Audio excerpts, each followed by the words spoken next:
Al pie del Ávila majestuoso, a 920 metros sobre el nivel del mar, en un valle de verde geografía que se abre de este a oeste, surge Caracas, la capital de Venezuela.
And now, our feature presentation.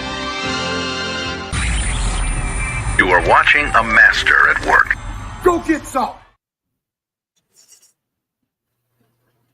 What is up, fellas? My name is Rafael Chasinas, known as El Capitán Rafucho, and welcome to another episode of Straight Outta Nation. Because not only we can talk about Radio Nation, but of course we can talk about NFL, NBA, college basketball, college football.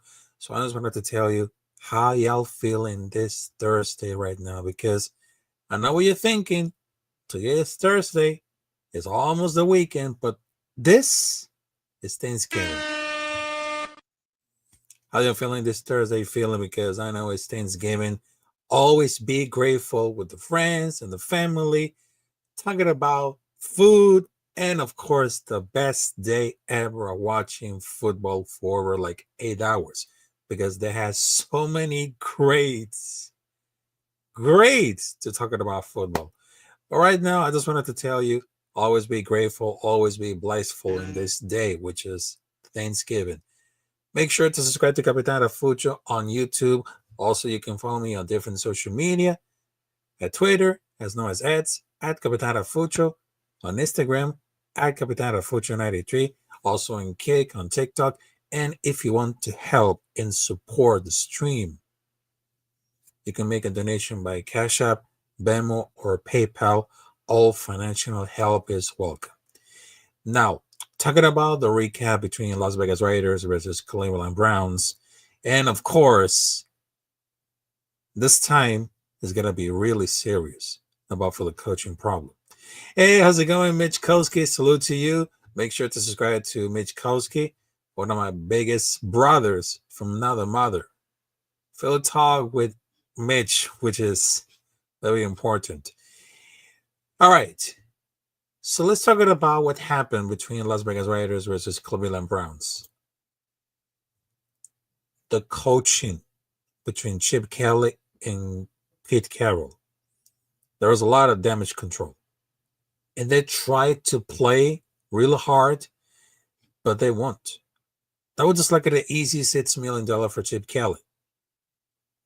And you know what? Because I'm going to show this, because this right here is for like the breaking news right now. All right, so check this out. This right here for this week, the Raiders have officially fired OC Chip Kelly, as known as the offensive coordinator. Also, shout out to Raiders Resistance. The creator is Digital Press, so shout out to Digital Press. So I could have told about this, folks. Chip Kelly is fired. And they love just throwing away money to Chip. They shit out of the throw under his way. But they're going to be like a something everything. Because I know he's out as an offensive coordinator. But I think it's time that maybe not everyone will agree with this one. But changing coaching staff and blaming on the offensive coordinator almost every year could be great, could be dumb. But with the offensive line, it was just like really disgrace. And a lot of fans, they would just wanted to see him out. And he was shimming receivers open. Couldn't have it like a job being some predictable on the wrong game.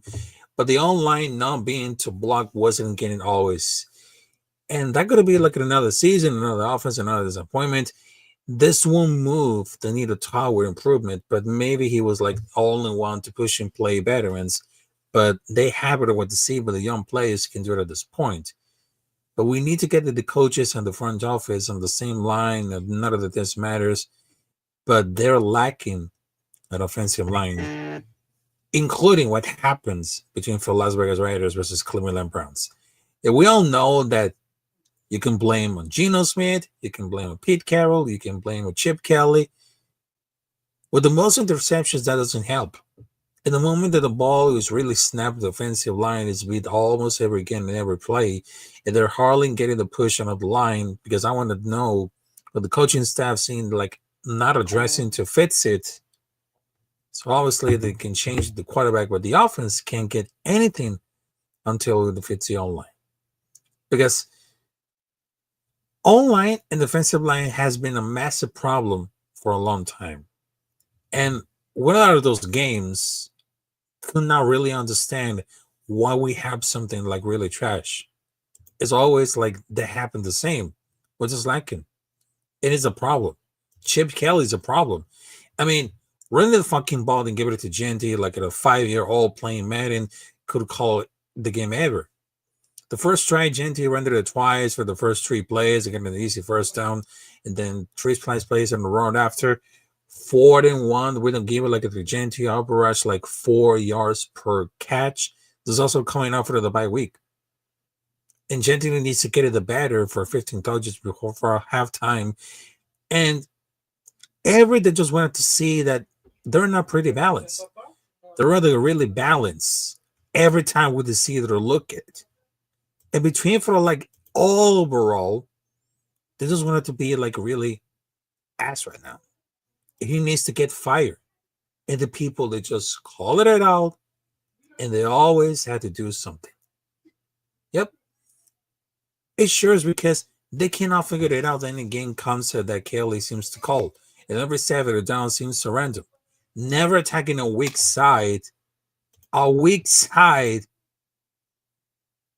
or challenging a specific defensive back.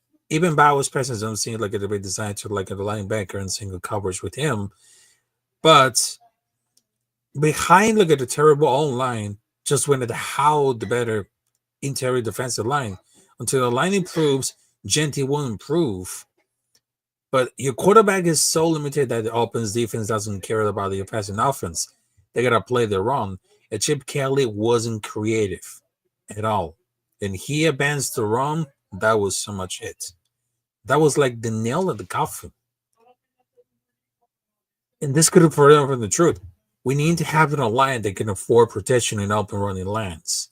We already have a running back. Now we need our own line that can protect it. All suddenly, Geno gains will improve, but I don't want to think so. If we have a run threat, the defense could help with the turn with up in the pass game. It's just like football 101. And they have the worst run blocking offense in the league. So your game plan was running to like 8 times.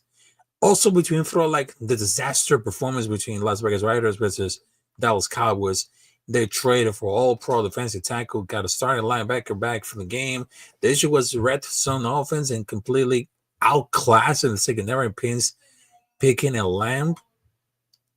They don't have like the runs defense on the league. You're looking at the stat sheets before the trade line. It's a new deadline because this been like the runs run defense before the Williams trade. Also, our online is very ass. I'm not quite sure this by taking care on the same page because we stuck with Meredith over Jackson Power Johnson a year at center. They get moves to right guard Monday night. Our third round line payments, they're not ready to the point of the season. There seems like to be disconnect between the front office and coaching staff. I know that it's fair to add Louis with the current personnel they has to work with. 42 dropbacks and 30 pressures. They had to run action. None of those dropbacks to give it like a Geno a chance. And that O-line is the worst. Then we have it in memory. Because how did it come around for the Saints over for the last 2 weeks? Have you ever done like really differently? Because I've been talking so much between for like Chip Kelly defense. I mean, the experiment, it's not working. Because I understand that Chip Kelly college playbook, it doesn't work with any NFL team. Even Rich Incognito was talking about the issue with Chip Kelly.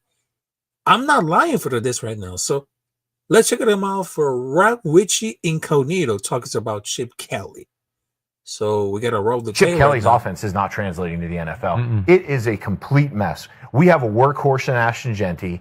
Need to feed him the ball. Everyone's saying, well, the offensive line is bad up front.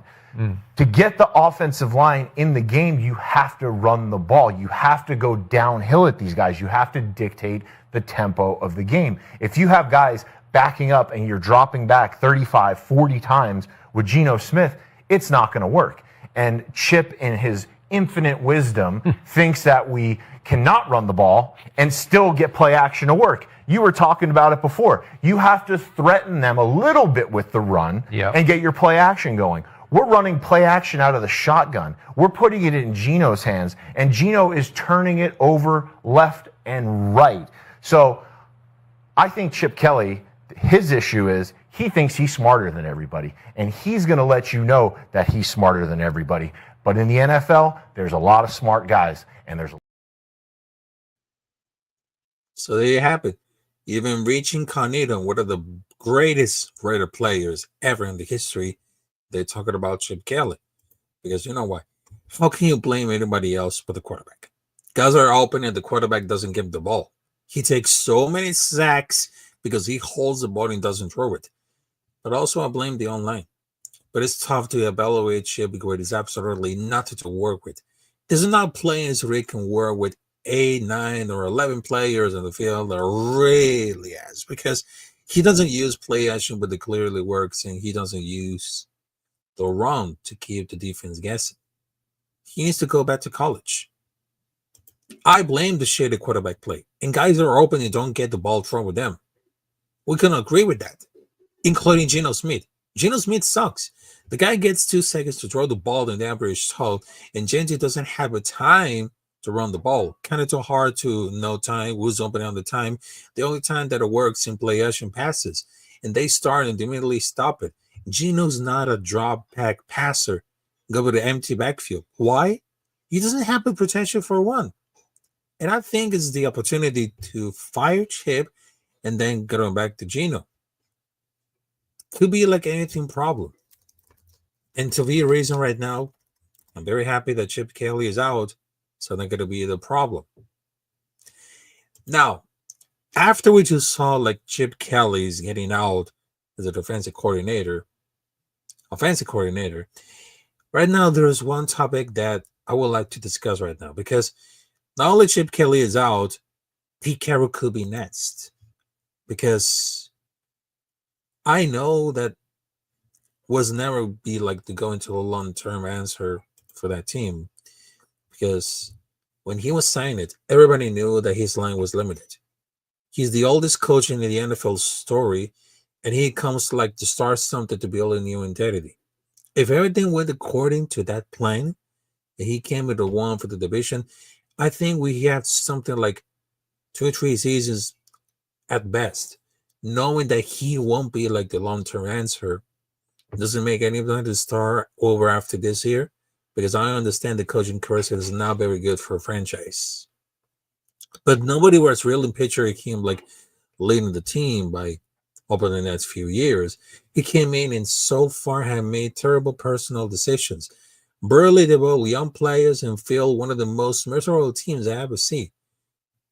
And I truly don't know that what's going to be hopeful for the team right now. All I can see like a Jendi is a Saquon-esque career. Boris is light, but a tight end is not an offense. Probably they're not going to give it another year, but that team is going to be really dead in the water. He was supposed to be like a culture turning higher. He failed miserable. Honestly, to the point where I'm partnering with these like staff names in this game for throwing games, but also you don't need to throw games and your offensive linemen don't know how to block. They just suck. There is no conspiracy out there. There's too many cooks in the kitchen and shit it hires, because the culture has made significant turn right into the garbage dump, basura. And they erased the mission, accomplished banner, and let's move on another plan. But pretty much everyone knows about it. But we expect it to be at least competitive. We've been dog walking at about half of the games we play, and the team doesn't have any life on it. If we were playing about young guys and expected to lose regardless, I wouldn't care. But we're actually stunning rookie development to play guys in 1 year contests because they give us the best chance to win. Like, what in the actual fuck? And Pete was out of the charge when the Seahawks fired him. Hiring him this year, it was like absolutely moronic. All you had to do is talk with like a single Seahawks fan or anyone who's watching like a game for at least 2 years. But this organization has been so dysfunctional at the top. It's been for decades. That trickles all the way down. Where were the fits out again? Fire one again? Clean the house? Mark Davis sell controlling interest in someone to a group that knows how to run the franchise? There's so many areas that we need fixing. Right now, it's not an organization you can take it like seriously. How they could regress for the last season is just like really bizarre. Really bizarre right now. Because I could tell you for the doubters right now, folks. Right now, it's not an organization that you can take seriously. How can they regress for the last season? They upgrade the coach, general manager, running back, and at least some paper, quarterback. There's no improvement. Multiple losing seasons just really pile up. Only wonder is they had to stuck after like the season number 2016, 2017, whether the team would a little longer, it would have happened. They'd be able to suddenly online, the good defense, they had success. No one has under the close since for years. And we became like the worst. We became a lot of things really worst. But that's where the hire never makes sense. Should be rebuilding? No matter what you thought about Antonio Pierce, we should have had to keep him, but I don't really think so, because it's making it easier to tank and then fire was doing it anyway and just collect talent. They have a real coach.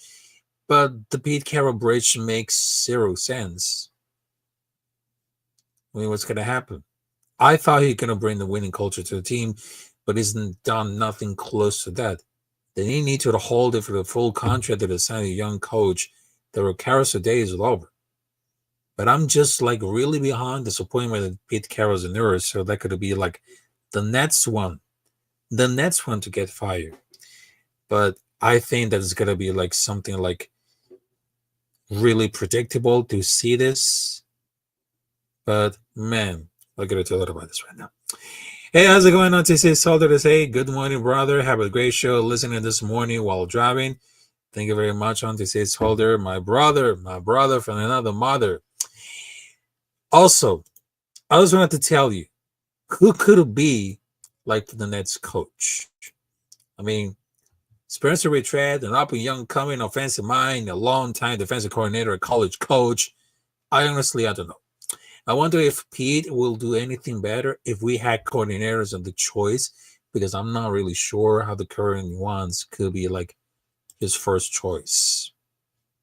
That could be anything. That could be like really anything. But I'm in love for the like this one. I honestly believe it. He wasn't staying for the past few years, unless he won like at a playoff game when he was on Seattle Seahawks. Now, the offensive line performance was pathetic. And yeah, that was like the defense of the Cleveland Browns was really great, but it was inexcusable it has been all the season. If Pete doesn't see his letting go for the dead wood because of their sons is not very fit to leave with his team. He needs to go yesterday. If you're not going to develop rookies that were out of the competition, that you have lost your mind. Especially the veterans are playing with the hot anyway.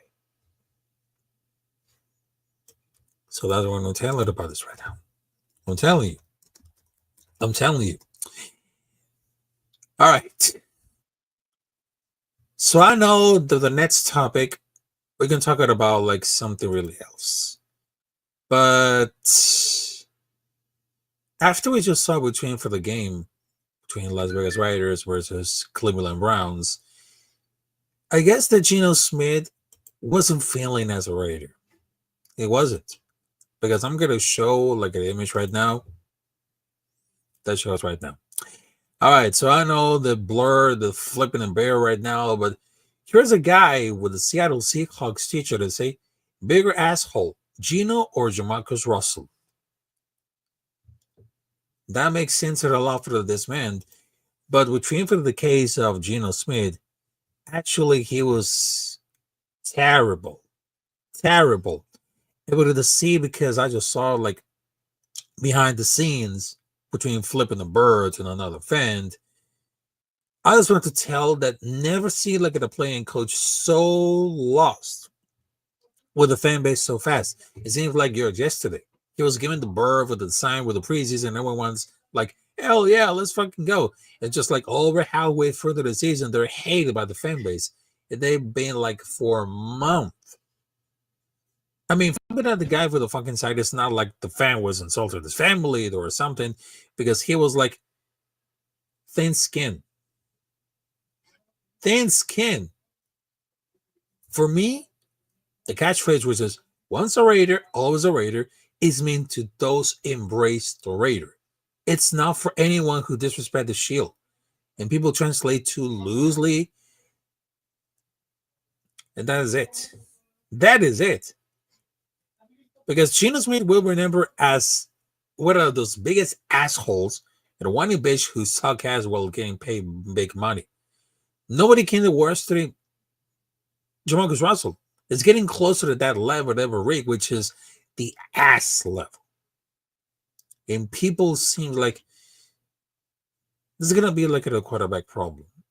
And it's so bad that it can really be through the halftime, because this is going to be like the worst quarterback ever. And somewhat of the Raider to say, stop complaining to Geno Smith. Well, a team is being like a drifting jury. Could be like the worst quarterback. Because he was bubbled out for the top 10 because he wasn't going to expect it or nearly after snap. The result, he's not trusting progressions in Berlin. They're really rude that it's not hot. It is not a rhythm quarterback. It was pretty obvious because he was very confident when he was feeling it when he was a Seattle Seahawk. And he always forced the downfield. He was like, look at the bro for the more legs. His proportion to turnover versus turnovers was one of the highest in the league, which is not definitely anything. It would have come through like the press conference and say, "Oh, did I purchase your car? You just blame it on me. If your cars breaks down, blame it on me. If your kids don't do the homework, blame it on me. If we drive a running back sits and run 6 times, okay, you didn't say the last one, but y'all did." But that line doesn't hit with the saying, "You're generally a fucking problem from the team." You're following in with the sarcastic bullshit afterwards. Their car was the least genuine. We put it on the him. And he's a leader who put everything on the line when he was here. And Gino, just like a baby bitch who paused in the silence of the entire game. And the run play to the kind of R line, they couldn't block shit. And this quarterback were all out of the shit. Part of it is coaching. They keep put the same shit all over and over and over again with the own line. It refused to change it. The Chip Kelly was calling play the 95 at the time is everyone's playing. Everyone's playing for this right now. And the worst thing about it, the worst thing that we just saw between for this one, he was apologizing for Raider fans for flipping off. I was just like, man, but it got really out of control. And everybody thinks that, oh, it's just like a Detroit Raider or something like that. No, it's not. Particularly, he's not. Because I just wanted to tell you, Geno Smith is just like a completely bitch. Hey, how's it going? Cat, my guy, what's happening? Is Jason Downs. Salute to you. Raiders first down. Salute to you. But I just wanted to tell it for the like flipping off of the stage right now. Between for the situation of Geno Smith and all of his fans, because you had tough skin. For us, the Raider Nation, we had tough skin to provide energy. Because if you remember the Oakland Raiders, between for the decade of 2000, 2010, the 90s, the 80s, their energy was so unbelievable, which is undeniable. And all the fans are cheering on. They're just taking the photos for the fans. And to be honest right now, Geno Smith doesn't want to talk with the fans. He's just like a troglodyte, hypocrite quarterback who really wants to pay big checks. And they got to really control. Because you have to stop complaining on the sidelines and start lifting the teammates. It was shocking they were just pulling shit off the trophy off from receivers. Because I just wanted to tell you, get the fuck out of here, Geno Smith. Get the fuck out of here. Because loser gives apology for loser behavior after losing the play. That was just like, I'm tired to hear this apologize right now. Because you suck, Geno Smith. You suck. And everyone deserves a punishment with you. If Geno commits to apologize for the two paid cover disaster, and that's the contract that allowed to us to get someone who wants to be like a quarterback, not a lucky son of a bitch, there is some commit like pieces of hope with a faker, which is like, hey, but you wrote it a lifetime ago, and we don't need to write you back. We are tired about this right now. But listen, folks, I know that the Raider Nation are really famous to be the greatest fan base ever. How many the whole world became some like hard to soft? I mean, I get it because some new generation Raider fans, it's really soft, but all generation Raider fans are really, really, really old school because they know about the greatest plays. Also, they know about football and they trash talk. Seriously, because I know that between for the hate week between Las Vegas Raiders versus Los Angeles Chargers, I know as the Chargers. Yeah, we all know about that. But for us, like the Raider fans, I mean, our fan base and it became some really soft between for the last days. And how much? Because I don't want it to be like an attitude for the teams work over the attitude. But there's only one nation, but there's a Raider Nation. and fuck the rest of the teams right now because there was only one nation. Because I understand our fan base, it became so much incredible. So much incredible. Because, to be honest, right now, with the turnover that teams that are constantly suffering of coaches and players, it makes their field to fulfill what you're talking about. We trade players for an early team, so how would it get a word about it? And you should have lose out, but we're not getting really mad.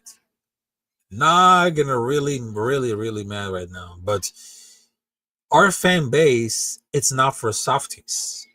It's for hardcore fans who really understand for the football for over years. And I know for the Raider Nation, it became so much part of the culture. It became so much part of the DNA. It became so much really impact for the Latino community, for the Asian community, for the Black community, and of course, for the Native American community and around the world. Because I understand that Raider Nation is part of the DNA. It's part of the culture. It's part of the heart and soul. And some random fan that just called that he's going to be the greatest Raider fan ever. But I was like, hold on a minute, because I understand there's a lot of die-hard fans and content creators who knows about the entire game. Also, I just wanted to tell you, those are great fans that I really know, because, for example, if you got Samoa Raider, Mr. Fitz 714, they're really incredible content creators, and they know about the passion of the Raiders. Also, they have people like Kukui, Baker Raider did.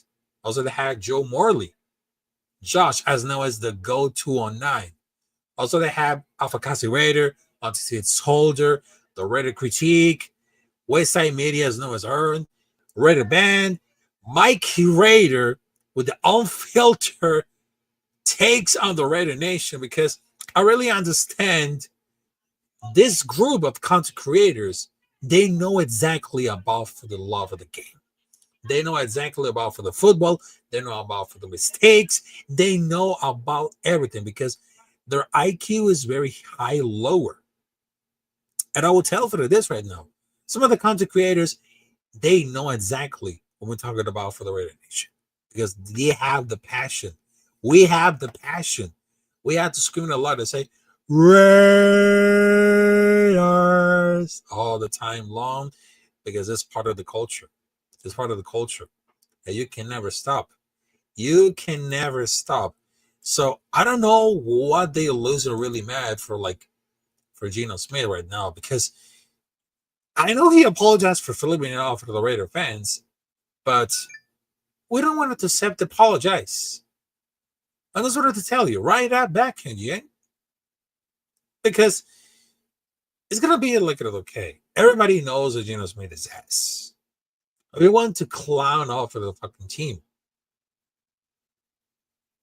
That'll be something that I was like, man, we're not gonna get it out of the control. But there was one person that he's really getting out of control.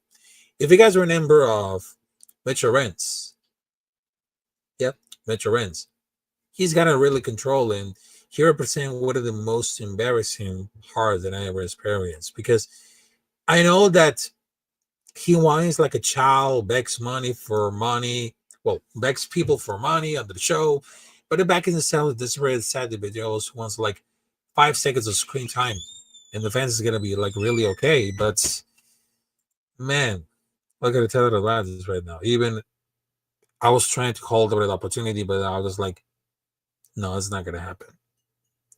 Not gonna really happen a lot of this right now. But I just wanted to tell you about this right now. Some of those fans, they know exactly about this organization. But it's just happening all this time because my love for the Raider Nation is very huge. Huge. And I have a great group of content creators diehard fans. Because to be honest, right now, as Hispanic, as Latino, as a person with Asperger's syndrome, which is not a disease, it's just like a condition, just like contagion, which is Asperger's syndrome. Asperger's syndrome, and I know that I belong here at the Straight Outta Nation because this is a fan base about inclusion, of greatness. Because even though that I'm learning something new about for the history of the Raiders, I will never back up, never back down. And to be honest, right now, this is like the only team that bleeds silver and black. Once you go to silver and black, there is no turning back. No turning back, and always being forward. Always being forward right now, ladies and gentlemen. All right. So I know that I just gotta really talking about this right now. So I know in this time right now, we just wanted to see like a lot of greatness right now. A lot of greatness. Because to be honest, right now, it seems like I'm very happy to be here on the Straight Outta Nation. But also I'm just really sad that we just lost every game. But I was just like, man, we gotta live as a Raider. We gotta die as a Raider, like everybody else. And I just wanted to tell you because Gino shared this claim for the organization because they just wanted to give it a shout out to Derek Carr. He just went through it just as bad, it's not worse, because we should have it to apologize to Derek Carr. Whatever you like Derek Carr or not, that it should be in like the two options. You upgrade or downgrade to be rebuilt. They did it in the middle and downgrade, but still went for it. Sending Renfro and Crosby and that is just to dump Carr for Jimmy was pretty much malpractice. And Derek Carr has one team that was legit and broke his leg. He played with a shitty online, but lower average for the run game and shit defense for the rest of the tenor. And then he got like a trainer, like a shit organization. And I was just like, some of y'all never understand. Because there's always talking to fans that's like, we are able to do better than this. It was like, yeah, we're just able to do anything worse. But turns out that some people, they could shit on Derek Carr, but some people have a clean conscience because they rock. They rock with him. I truly believe that if Harry was like a quarterback, they would have like the 2 Super Bowls for now. If Jimmy Garoppolo took them for the Super Bowl and Carr wins those games, that was sort of fun coping and pissing off at other friends. But sometimes you don't know what you got. And they got served like a 6 sandwich every year, and he ate like a smile that convince anyone in this world like really delicious.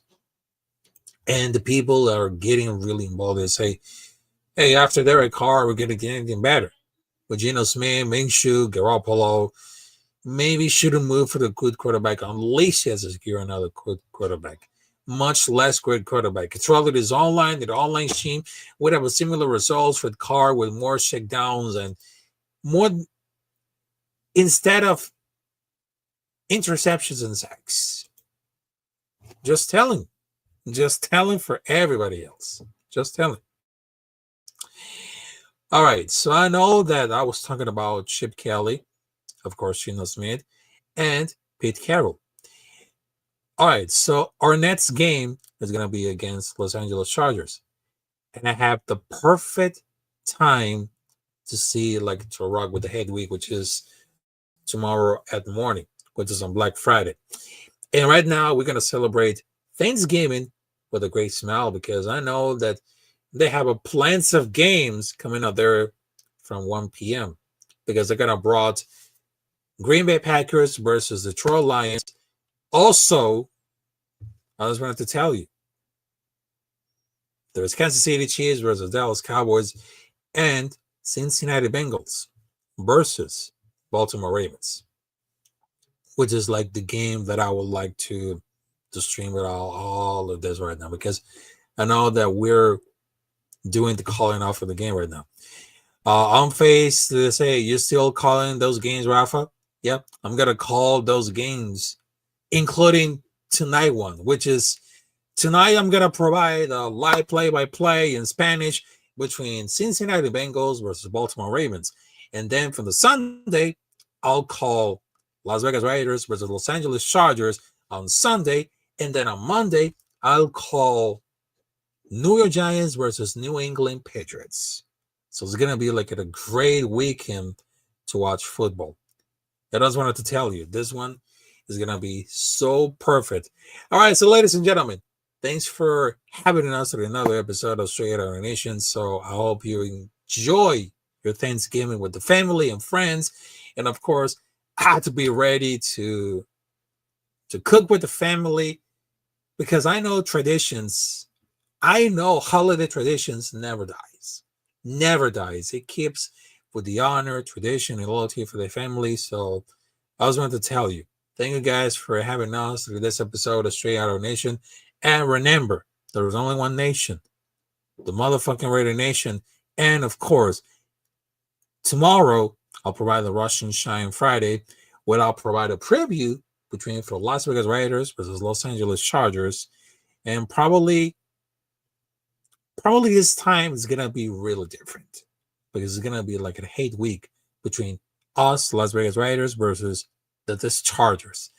All right, so ladies and gentlemen, thank you guys for having us on this episode of Straight Outta Nation. Make sure to subscribe to Capitán Rafucho on YouTube. Also, you can follow me on different social media, Instagram, Kick, and TikTok at Capitán Rafucho 93, on Twitter as known as at Capitán Rafucho.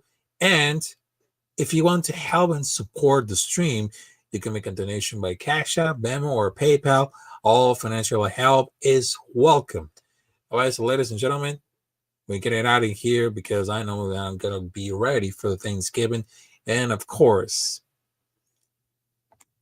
8 hours of football with the family and friends. So thank you very much. And I hope to see you there. Probably tonight with a game between Baltimore Ravens versus Cincinnati Bengals. And tomorrow with another special episode of Straight Outta Nation. So thank you guys for having us. So take care.